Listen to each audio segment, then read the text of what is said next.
Boom! What's going on, everyone? It's Steve Larsen. This is Sales Funnel Radio, and today I'm going to talk to you about how I found my VAs. I've spent the last 4 years learning from the most brilliant marketers today. And now I've left my 9-to-5 to take the plunge and build my $1 million business. The real question is, how will I do it without VC funding or debt, completely from scratch? This podcast is here to give you the answer. Join me and follow along as I learn, apply, and share marketing strategies to grow my online business using only today's best internet sales funnels. My name is Steve Larsen, and welcome to Sales Funnel Radio.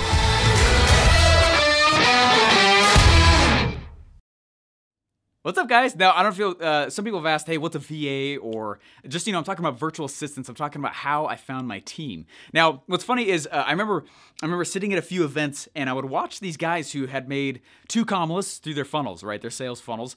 And there was this interesting correlation that I saw as I would watch these guys. Someone would get up, they'd take the picture, they'd take the picture with the 2 comma club award, mine's over there, and they'd take the 2 comma club picture and they'd be like, check it out, this is so cool. And the next person would get up and they do it again. Woo, what's up, take the picture, I finally did it, yeah. And which is really, really cool. But I started noticing this very interesting thing about all of them, right?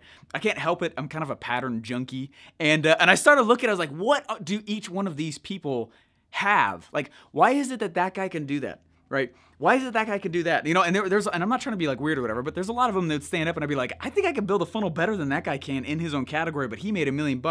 And right, this is before, right? Like, what? Why didn't I? Right? You know what I mean? It's important to ask those questions. And the thing that I started, one of the things, amidst many other things, one of the things I started realizing that all these people had that I did not at the time was is a certain mentality, right? I was lacking in this area, okay? Growing up, I'll just tell you guys, this isn't to get like all sad and soppy or whatever, but I didn't know what I was good at, right? And growing up, a lot of times entrepreneurs don't. They don't know what they're good at for a little while, until they kind of, I always tease a few of it. It's kind of like the X-Men, you're still trying to figure out your powers, and I hate the misty crap that people try and lace around entrepreneurship. It's not mystical, okay? It's business. It's giving value and getting paid for it.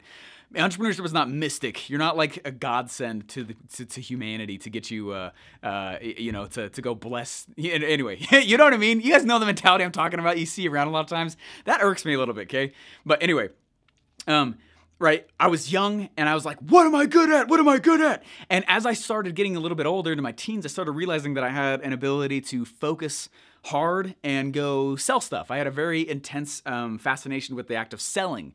And as I started learning more, and there's a lot of self-discovery involved with entrepreneurship, I decided like, oh my gosh, I started learning how to learn.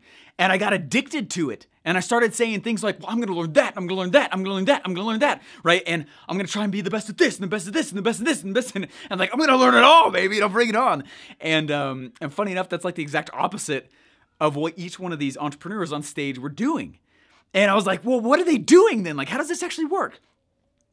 And I remember I was sitting next to some extremely successful people. And one guy, he leaned back and he goes, yeah, I have no idea how to drive Facebook ads. And I was like, are you serious? Right? Now, I didn't either, but it shocked me that the guy didn't know how to, because that's where I saw most of his stuff. I was like, yeah, he's like, yeah, just outsource it. I was like, huh, that makes sense. You really have never done one ever though. Wow. Even I've massively failed at least getting one out the door, right? And I was like, what's the issue? Like, huh? And then the next guy was like, yeah, I didn't write my own book. I mean, I created all stuff. I want to make sure I actually write my book. I'm writing it right now. But he's like, yeah, I went through and I just dictate it, over the phone or whatever, and then somebody writes it as I'm speaking. And I start that way when I'm doing it. A lot of guys do, and then I like to go back and rewrite again. I'm too much of a, I do like the art of writing a little. But anyway, so one thing that started fascinating me though is the incredible obsession each one of these guys had at having a team. That was it. The thing that they all had that I didn't, right? The thing that I had that they didn't. I was focusing on being a Renaissance man. I will tell you that has never paid anybody a ton of money, okay? Right? To a certain point, right? It's great to know how to do a little bit of everything. To a certain point, to a certain degree, especially when you're brand new and you got to wear a lot of hats, okay? But there comes a point when you got to stop doing that, right? And so the thing that all these guys have that I realized I didn't was a team. right? And so what I wanted to do, and when I suddenly realized that, that's when I actually started getting into things like affiliate marketing and started getting cash in and hiring out tasks that I could have done but should not be doing. Does that make sense? So this episode's a little bit different. So what we're gonna go do is I'm gonna go cut in. I took a lesson, one of the lessons, or parts of it, from Affiliate Outrage. It's a free program, right? And this is towards the end of the program. I wanted to go through and share with you guys my strategies for finding good people for the team, because I've wasted a lot of money on bad talent, right? There was no talent. So anyway, we're gonna cut over here. I hope you enjoy it. There's several strategies that I walk through for how to find good people, how to vet them out. Is this an actual employee that you're bringing in, right? Or and I'll show you guys how, that kind of stuff. I'll actually share with you guys as well things like specifically, I'm gonna show you guys how I found VAs, because these are people you're not gonna hire, but you need them to do specific talents, right? Specific things that that you need done. So anyways, I'm excited for this. Let's go cut over there. This might be a little bit of a longer episode, but I think that's okay. And pay close attention to this. This can save you literally time and money with the wrong person. So anyways, guys, hope you guys enjoy this. Thanks so much. Let's cut over now. What's up, guys? I thought it'd be cool to be able to go through and do a lesson today on how to find good people for your team. A team is something I like to. It's so funny. Like, I know that there's a lot of people that go back and forth on this. Like, you're so stupid for doing it by yourself. Okay, well, if I don't have cash flow, I'm not gonna go into debt to get a team, right? So that's why I started doing affiliate marketing. And then when I had a little bit of cash from the affiliate sales, I would go and get good people. But then, like, man, this is like super choice cash, you know what I mean? It's like really protective special cash, so I don't want to go just blow that. So how to find good people? And I totally get that, right? So many guys might be feeling that, like, well, how do I get good people then?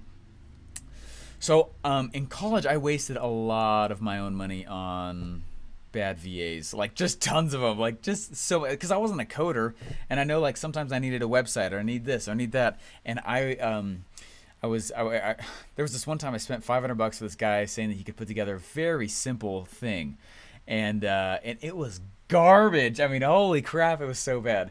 I wasted money on, anyways, I wasted money on bad writers, bad image people, bad. I mean, it was so, anyway. And the issue was this: in pretty much every single platform where you can find like a good like virtual assistant, or place like Upwork.com or Freelancer.com or Fiverr. Don't try and hire talent on Fiverr. I like Fiverr for like really tiny stuff. Why? Because it's $5. Like, how good a talent can you get for $5? So anyway, what I started doing is it was the way that I was going and finding people that was not good. So two things here, okay? I just want to show you guys real quick how I find people. It's actually very well. It's pretty much the same strategy. When I need somebody for a specific job that has to do with like a creative thing, you know what I mean? Like, hey, what's up, creative person? I need you to go, make this image, or make this video intro or outro, or make this jingle or voiceover. You know what I mean? Stuff like that. I will go in and I will just try and get someone real fast, pay $50, $100, $200, $300 to go and do this thing. Okay. When it's somebody though that like I'm wanting to actually bring onto my team, whether or not they're like a 1099 or they're actually W2, okay, the process for it is actually very similar, but one's just more intense than the other.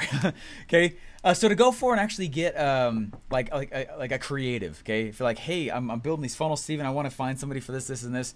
I actually like Freelancer the best. Freelancer.com is amazing. If you guys go over to bestmarketingresources.com and scroll down, you'll see my video on how to get good people. Okay, and it's because it's a whole. This is a big topic, right? So you'll see my video on how to get good people, and then what I wanted to show with you on that though is actually if you use the link to get a freelancer account there, I think they give you like $50 credit or something like that. If you use that link, it's my affiliate link, of course. But anyway, anyways, you get a little goodie for that. So what I would do though is. What I think is really cool, there's a really good book called, I remember the subheadline of it. It basically is called it's called A Whole New Mind. It's called Why Right Brain Thinkers Will Rule the Future, or Rule the World, is something like that.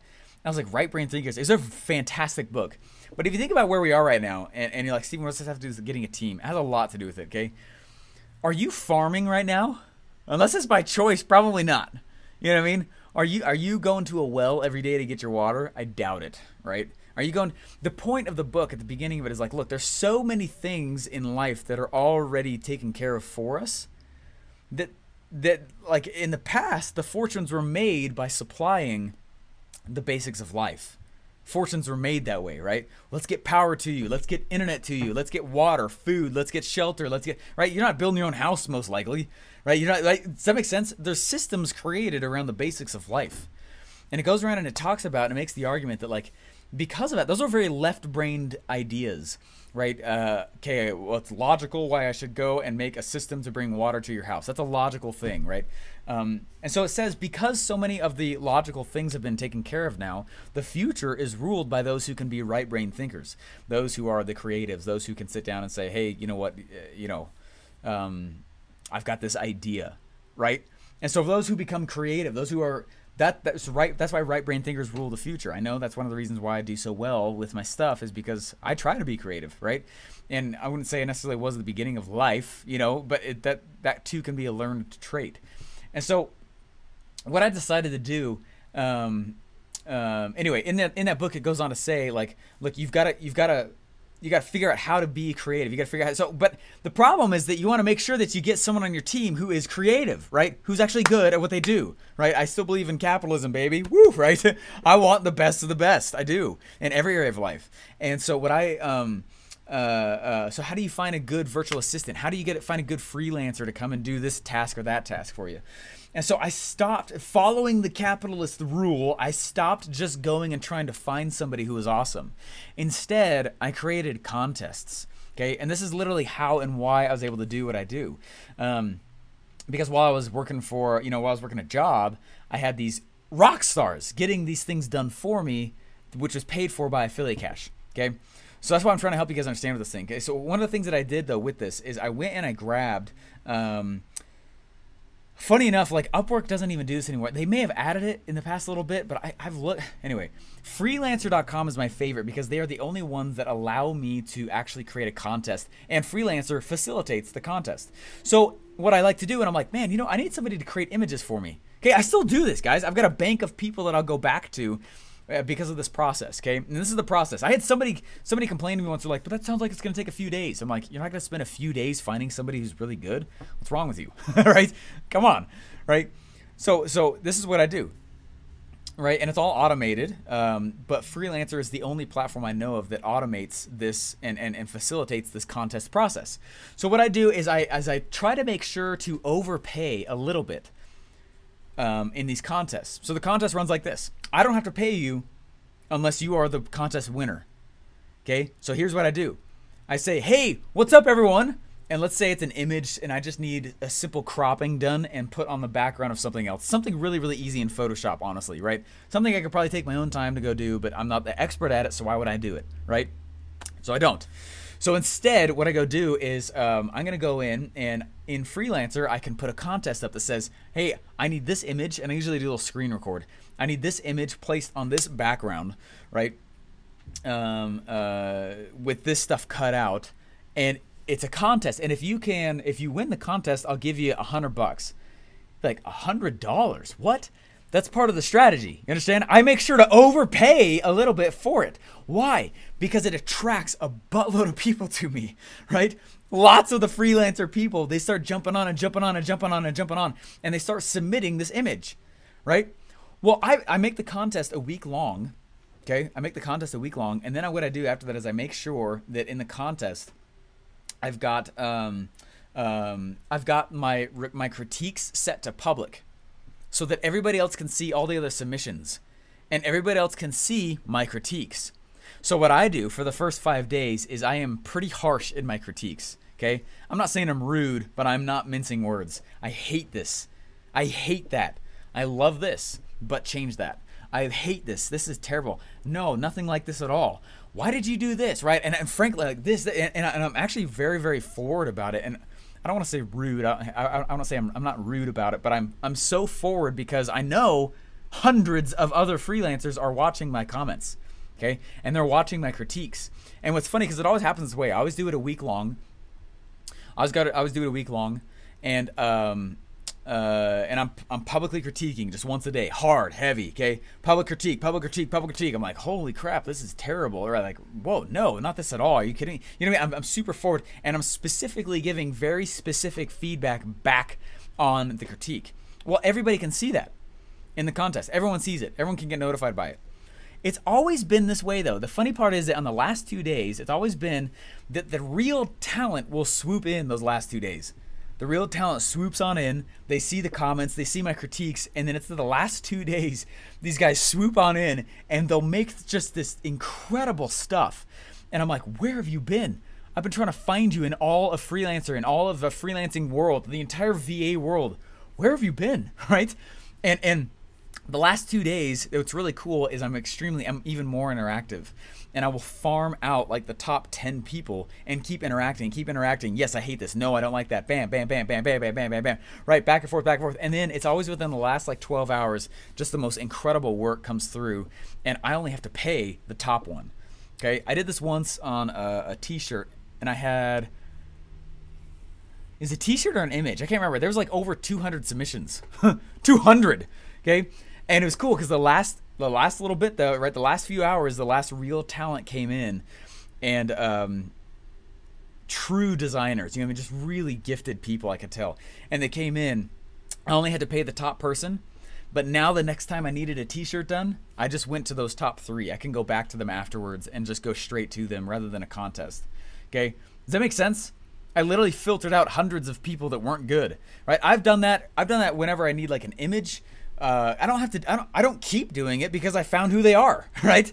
And so I'll go in, and like that's literally how I created the graphic for Sales Funnel Radio, with me pointing at my shirt.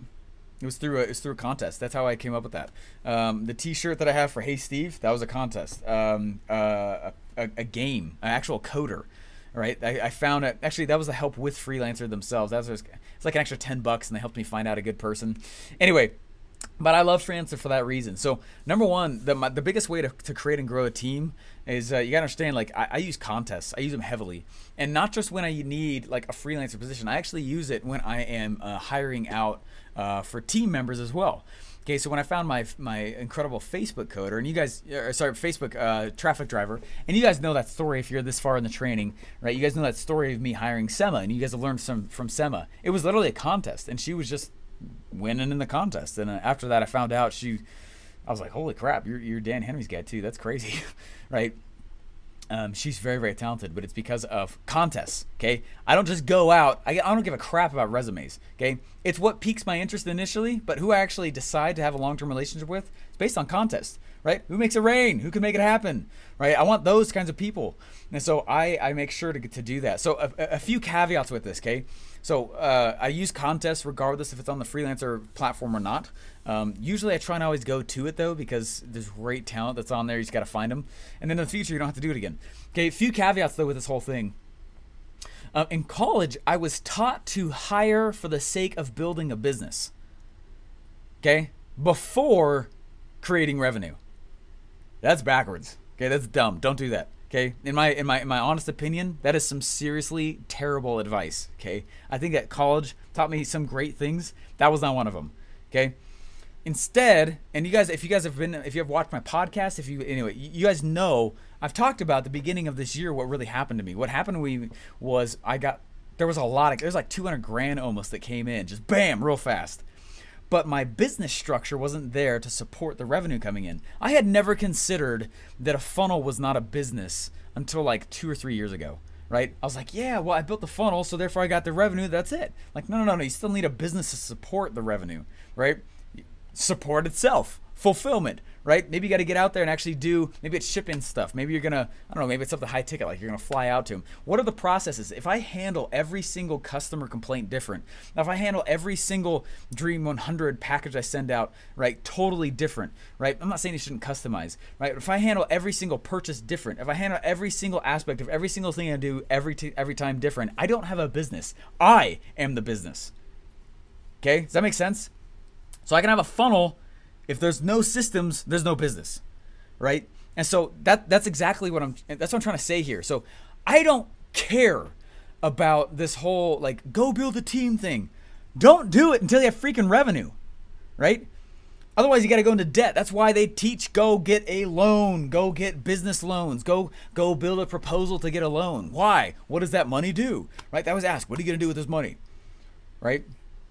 And the scary thing is when you find out that money that you've taken on is to build business structure only. Okay? That's freaking scary because it means that you literally have no proof of concept. The market has said, yes, I like that. That's it. There's no proof of concept. There's nothing. Right? And so what I'm trying to say is you guys got to understand, don't go build teams for the sake of people saying you need one. Okay? Hire when it hurts. That's my whole thing. I hire when it hurts. Okay? Which means I'm going to run hard. I'm totally fine putting a little sweat equity in, which I totally am known for doing. And I'm cool with that. I'm not telling you not to get help. I'm not telling you that you should be the one to do all the aspects inside of your company. But until you get revenue, man, I would not go out and hire people. I mean, for real, okay? Don't go hire people. When it comes to team things, though, as far as like, or creatives, like, I'm not going to go take the time to learn some aspects of Photoshop that I know some other guy I could pay him $50 for and just have him do it, right? You see what I'm saying? Right? You know, like Russell does all those doodle drawings? I went and I found this awesome doodle drawing guy on Freelancer to do some very similar things for a workbook I was putting out. Okay, it was a huge process to find him, but when I found him, I go back to him all the time now. He's awesome. He's super cool, and he does all my doodles for me now. He does all that stuff. So, anyways, I want you to know, like, when it comes to creative or when it comes to things like just because I can do something, right? That's what I'm trying to say. Like, there's several schools of thought with this, right? Yes, the business should not all be you. Eventually, it's fine if it is for a while, in my opinion. If you're just standing up, you're just barely getting revenue coming in. I don't know why you'd ever go hire somebody. All your revenue should be back into putting and get more sales, right? So eventually, don't be the business, or don't be the business. Don't be the only one running the business. Get a team, get a system running, things like that. Totally, 100% love it. Okay. To contrast that, also, I believe that you should hire when it hurts. That's something that Russell always told me when I was there with him. He said, hire when it hurts, hire when it hurts, hire when it hurts. Meaning, if you can handle it, keep doing it, right? Most people, a lot of companies die because they hire too quickly. Seriously, that's one of the major reasons why companies die quick is because they hire too fast, right? To caveat that again with a third point, though, just because you can do something doesn't mean you should be doing it, right? Like I said, I'm not going to go learn crazy things in Photoshop in order just to pull off this one image. I'm just going to go, I'm just going to go hire a dude. You know what I mean? So the trick, what I'm trying to help you guys understand here with this is that the trick is seeing what task needs to get done and asking yourself, is this a task that I can do? Right? Or is it a task I should do or shouldn't do? You know what I mean? You're trying to figure out what scenario to go for. Am I just going to go grab people and should I pay $50 for someone to get it done for me in the next 24 hours? Or should I just do it because that's okay also, right? It's totally, guys, entrepreneurs wear a lot of hats at the beginning. That's totally fine. That's the reason you love your company so much. It's the reason I love my company so much, right? It's the reason I'm very babyish of it, right? I have given much family time to the business instead of my family. You know what I mean? Because I'm wearing a lot of hats. As things have grown, though, I find out other places and people and stuff like that and other systems that take over aspects of it for me. Okay, but you got to ask yourself, right? And then the fourth point to think about with this is this a revenue generating activity? If it is, you should do it. Okay, if it's not, don't do it. Right? Right? Is the image you need to go get created, is there potential for it to bring revenue in? If the answer is yes, okay, that's fine. But doesn't mean you should do it. Well, I don't know. Maybe you could just go pay someone $50 to get it done or run a contest and find out who the person is. You understand what I'm saying? I'm trying to teach like several different schools of thought that I've heard and also know. I run my entire thing off of and mentally, I'm thinking of this thing called, I call it red dot, green dot. And red dots, like I just guys, I think entrepreneurs are really good at just writing massive task lists. And that's cool. But the problem is that bogs you down and it stresses you out and overloads you. And there's things that should be getting done that you never get done because they're important, but not that important. You know what I mean? And so I like to list out all the things I needed to go do, and then I'll do a red dot, green dot. Right? There's several planning systems I use. This is the one I really like though a lot also. And I'll just list out all this stuff and be like, oh, green dot, that's the one that makes me revenue. Sweet. And if it's a big green dot, I do it during the parts of the day that I know I'm most fresh. Usually for me, that's like 7 a.m. to like 1. Okay, I do the small green dots though in the evening or in the afternoon. They're still revenue generating, just not as big, right? Right, like a big green dot, that's like script writing, right? certain aspects of funnel building, right? Doing sales videos where I need to be fresh, I need to be awesome, I need to be hopping on. Does that make sense? A red dot is something that needs to get done, but it there's no it's literally a cost on the business. I should never be doing those roles. So an easy way to do it, right? And the way I did it for quite a while was red dot, green dot, right? Is it a green dot or a small green dot? And then what's the red dot? And if it's a red dot, don't even worry about it, right? Most of the time you really don't need to worry about those things. Unless it's like, set up an LLC, you know, or something that's truly foundational. But I guess technically that's revenue generating. That's why you're doing it. But anyway, so I hope that helps. Hope that helps with the whole team building thing, okay? I just wanted to do a lesson in a day real quick on how to actually find good virtual assistants, on how to find and how to source things out. I'll tell you, I just want to finish with this real quick. I'll tell you something that Dana Derricks told me. He and I were chatting on Voxer one day, and anyway, and he said one thing that's really helped me out is I've always made sure to do, like if I'm going to go do support, right? At the beginning, you're probably the one doing support. That's fine, right? That's fine, especially when you're wearing a lot of hats, right? For a while, after a while, you don't want to be doing that. But for a while, like, you know, is it revenue generating? No, but you may not have the revenue to get rid of it and buy back your time. You know what I mean? So just keep going on. That's totally fine. But one thing he told me I thought was really cool is he said, I always make sure whenever I'm about to go do a process that I do it the hardest, most arduous way possible. Because when I do that, I make sure to document what I'm doing. And now I literally, after I've done it, I literally have the system that I know I need to hire someone to do. He's like, I make sure I do it the hardest way, which is completely 180 of how most people react to pain or any kind of discomfort or growth. Okay, like I don't want to do it the hardest way. Are you kidding me? Don't make me do it the hardest way. But he's like, actually, the exact opposite, man. Like he's like, funny enough, like do the exact opposite. Do something the hardest way the first time, do it a few times to document your system, document the process, and now you have the system, right? And you know exactly what to hand off to somebody to buy back your time and replace you. I thought that was very, very key and really cool that he said that. So anyways, guys, hopefully that's helpful for you. I just wanted to tell you a little bit about that. So as you start to grow this and as you start to get cash coming in, honestly, strategically what I would do, start thinking about what it is you really want to go sell. Okay, affiliate products are incredible. You could make a lot of people make a fortune just selling other people's products. It is a lot more fulfilling, right? Both to your wallet, but also to you to have your own product, right? So as you're kind of beginning to stockpile cash, you're trying to figure out what you want to go sell or whatever. It's important to think about that kind of stuff, okay? I've never seen a 2 Comma Club winner do it on their own, ever, right? They might be the solopreneur, but they got a team. They at least got an assistant, a support guy, a high-ticket seller, you know, stuff like that, a fulfillment guy. You know what I mean? A sales guy, right? So does that make sense? They're the ones still running it, but they got the team below them doing all the dirty work, making sure that stuff gets done so they can keep selling. You know what I mean? I've never seen a 2 Comma Club winner ever get it solely on their own, where they're doing every function of the business. Yeah, right.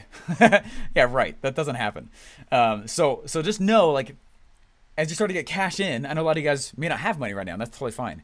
As you're starting to get cash coming in, though, start stockpiling that with the idea of thinking, like, where do I want to drive the ship? Where do I want to go? How do I want to make this happen? And as you do that, hire smartly, hire slow, okay? Hire very slow. Be very careful of who you're bringing, and be very careful what they do. Are you actually hiring a skill or just a heartbeat, right? Are you hiring a skill or just a heartbeat? Make sure that that's exactly what, anyway, that's all I got to tell you. And with those few things in mind, like red dot, green dot, you know what I mean? Should you be doing it? Can someone else be doing it? Do you have the revenue to do it? Maybe you don't. Go sell something else then, right? Anyway, super cool, guys. And hopefully this is a helpful lesson to you. I said that was the last thing, but this is the last thing here. When we were getting Tony Robbins to come speak at Funnel Hacking Live, when Russell was getting Tony Robbins to, he's not cheap. Okay, I'm legally not allowed to tell you how much it was. It was an absolute crap ton amount of money. Okay, it was a huge amount of money. And what I thought was cool is I know that Russell follows a principle called, the question is not how do I do this? It's who already knows how to do it, right? It's not what, it's who, or it's not how, it's who, right? Who knows how to do what? And what was interesting is instead of shockingly going like, Tony, you want that much money? What? And freaking out about it. Instead, he said, okay, how can I afford that? Now, he could have paid out of his own pocket, but that's not the point. He's not going to take his own cash out. How can the business pay for it? So instead, he added a few extra things to the event in order to pay for the thing he most wanted. What I'm trying to say is there was a guy who taught me once. He's the man, actually. He's Don Hobbs. And he taught me once. I was on a call with him. And he said, Stephen, the question you need to start asking yourself as you're leaving ClickFunnels here, right? This is a little bit after I had left. He said, the thing you need to start asking yourself, you need to ask yourself the question, how can I hire people that I can't afford? And when you can hire people that you can't afford, it means that your vision and what you're trying to take down is big enough, but also realistic enough that it's attracting actual talent, right? It's attracting actual talent. If you look at the list of people that I have had on this course so far for you guys, I could not pay all of their fees together, right? In a lump sum, there's no way. There's no way. I sold them, I hired them to come do this, right? Because of the vision and what I'm actually trying to get done. Okay, when you actually go and actually start grabbing people in, you need to make sure when it's actual growth time, you hire slow and you're hiring people that you actually cannot afford. Because when you do it that way, you're actually going to be protecting your vision. You're going to be hiring people that are also not just materially, but actually themselves vested in it. What are they doing in the nighttime hours? What are they doing in the evening hours? What are they doing, right? Man, I'm still building ClickFunnels Dream even though I don't work there. You know, I'm 100% vested in that. I know I am, right? I'm 100% vested in the products that I sell because I change people's lives. I know I am. And when I find people that are aligned like that, it's a huge deal, right? So I make sure I go and I grab, like, that's why you hire slow, right? And you try and find people based off of talent, not how much they're going to say like, oh, well, I'm this much money. Well, if the vision is big enough and it's cool enough and it's not just like far-fetched, but it's actually real, you know, then you're going to have a great time because you're going to start attracting amazing talent to you that scratches your back and theirs. And it might mean a partnership. It might mean that you just give them out some revenue. It might mean that, anyway, I hate it when somebody approaches me and says, hey, I got a great opportunity for you, Stephen. You think I need another one? Okay, I got plenty. I'm trying to manage the opportunities I'm finding on my own. Right? I don't need any more opportunities. When someone walks up, they go, Stephen, I got this great idea. Why don't you go, dude? Okay, here's the idea. Here it is. Okay, if you go build it, I'll give you like 50%. And I'm like, huh. You know what's fascinating? I could just go do that on my own and keep 100% of it. Right? Ideas are nothing, guys. Idea is not an asset. I got an idea. So it's worth nothing. I don't care what the idea even is, right? That's why I always laugh in Shark Tank when they're like, well, I actually haven't sold anything yet. Then you have nothing. Even if you're holding the freaking product, you have nothing. Ideas are nothing, okay? They're nothing. There's no value attached to an idea. Show me an idea that was sold for a whole bunch of money without some asset attached to it. It doesn't happen, right? So when you're going out and you start getting actual team people to start joining you, you need to make sure that what you're actually offering to somebody, right, to come and join your thing and do your thing has everything to do, right, with selling them on the vision, making sure that you've got assets. Are you going to sell something? Ideas are nothing, okay? So make sure, anyway, there's a podcast episode I ranted about that a while ago but like, I think literally like 100 episodes ago. But it just makes me laugh about that. So anyway, rant over, okay? Rant's done. But I just want you to know, like when it comes time, that's how I find VAs. That's how I find freelancers. That's how I find people to come join the team. That's how I find 1099 versus W2. Like it's because I'm trying to make sure that it's aligned with my vision, right? That there are people that will add constantly to the vision and be, right? Guys, I worked way more than 9 to 5 for Russell. Holy freaking crap, right? And I'm totally cool with that. No contest. He spent 0 time indoctrinating me into the culture of ClickFunnels.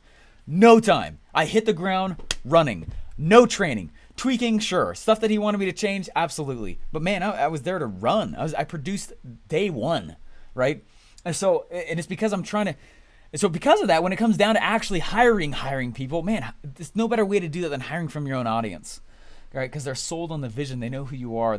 Right, and you're like, man, I don't have an audience yet. That's totally fine. That's exactly my point. Like, they don't hire someone like an actual W-2 for a while. That's totally fine. Anyway, so this hopefully it hasn't felt like it's been all over the place. There was a lot of nuggets in there that I dropped with it, but I'm trying to help you see, like, when it comes to it, okay, the sales funnels, sales cycles are different than a business, right? A business cycle.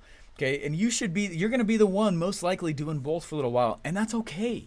Okay, eventually, yes, you shouldn't be doing both, and you hire when it hurts. It's probably going to be a little bit uncomfortable anyways at the beginning. It is for everybody, and that's okay. Okay, somebody told me this great quote. They said, it's going to take longer than you fear, but not as long as you think. It'll take longer than you think, not as long as you fear. There we go. That's what it is. And anyway, so when you're jumping out and you're like, you're going to feel alone. You are alone. No one's around you. That's okay. Right? But when you start to hire, man, it is methodical. Okay? It is not easy to work for you. Okay? It's not. It shouldn't be. You shouldn't just take anybody on. That's why I still go the VA route forever, because it works. You know, there's not like a huge, I got my content team. None of them are W-2s. They don't need to be, right? I still pay them a lot of money, right? But they're sold on the vision. They get crap done and problem solved. I didn't even know were problems. Right? They're sold on the vision. They understand where I'm going. I'm trying to be a voice of clarity against a lot of gurus that are out there, because I've actually done a lot of it. It's not just theory. You know what I mean? Anyway, and when I find people who are not just willing to accept, but also want to protect and grow the same vision, it's like, what do you want? Yes, come with me. You know, what is it that motivates you? Okay, Tony Robbins, you want that much money? Okay. I'm not going to say no. Instead, let me figure out how to pay for that. Right? Instead, let me figure out, anyway. So this might feel like a little bit of a rant, and maybe it is a little, but I want you to understand, when it comes down to the hiring thing, I'm very opinionated on this topic, okay? Because I wasted a lot of money for a lot of years until I made it hard to join my team, right? Whether or not it was a $50 image or like a big thing. So anyway, guys, thanks so much. Hopefully it's been helpful to you. Again, please reach out. We got just a few more things here, a few more lessons that I want to drop out to you as far as making